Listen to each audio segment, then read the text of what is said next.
Assalamualaikum teman-teman. Pada video pembelajaran biologi sel kali ini, saya akan membahas tentang materi, struktur, dan fungsi dari nukleus dan sentriol.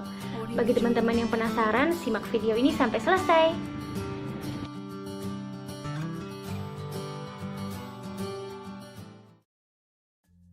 Apa itu inti sel atau nukleus?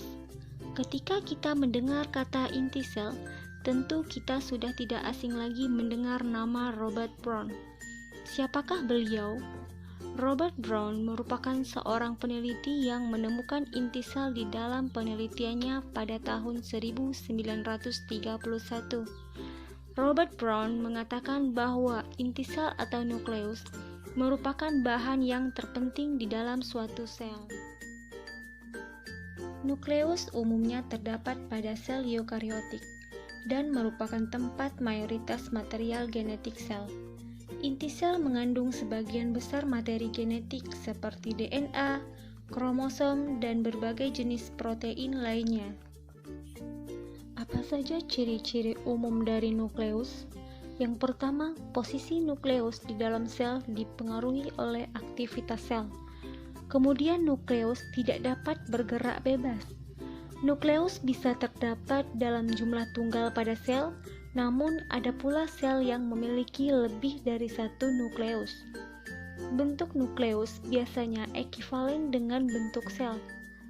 Ukuran nukleus tergantung pada volume sel, jumlah DNA, dan protein serta perkembangan metabolisme sel.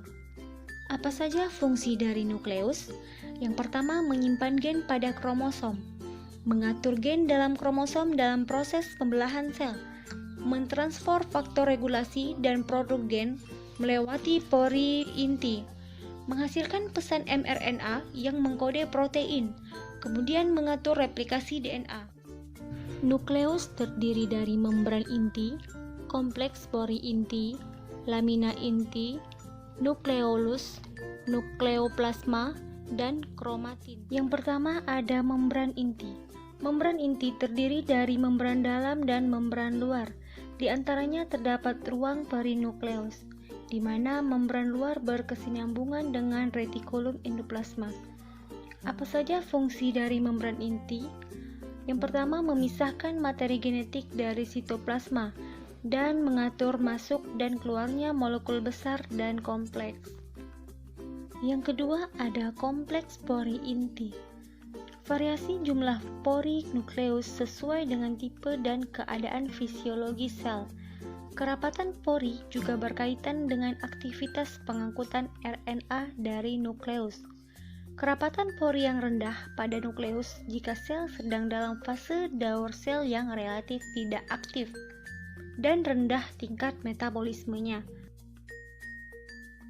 Apa saja fungsi dari kompleks pori inti? Yang pertama, berfungsi dalam proses transport pasif.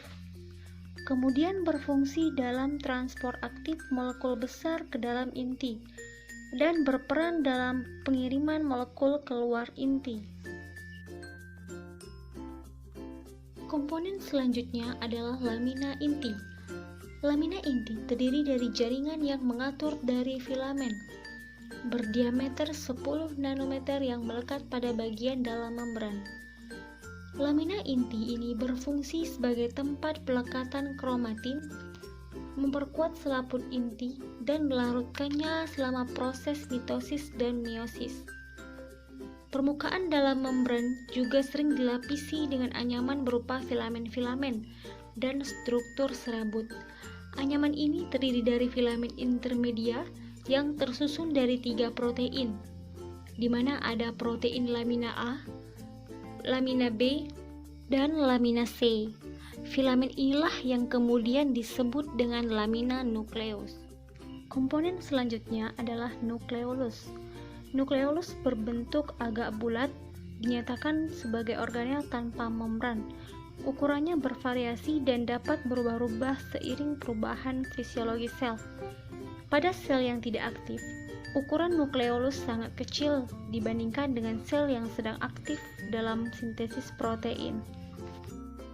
Fungsi dari nukleolus itu sendiri adalah sebagai tempat pembentukan dan akumulasi prekursor ribosom sebelum dibawa ke sitosol. Untuk menjalani fungsi ini, pada nukleolus terjadi transkripsi gen-gen yang mengkode RNA ribosom, kemudian pengolahan pre-RNA, dan perakitan subunit-subunit pre-ribosom. Selanjutnya ada nukleoplasma. Nukleoplasma merupakan substansi transparan dan semi-solid.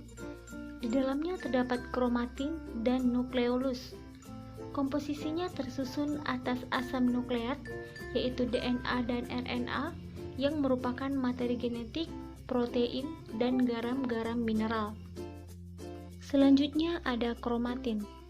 Bentuk padat dari kromatin disebut kromosom. Kromosom memiliki sepasang lengan yang masing-masing berada di sebelah menyebelah yang dipisahkan oleh satu lekukan.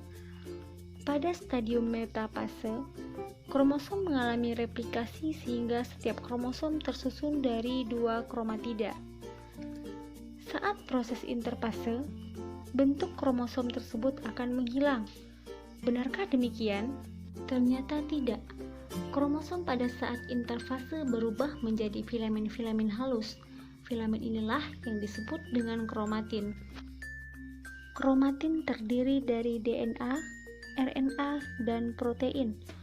Protein pada kromatin dibedakan atas protein histon dan protein non-histon.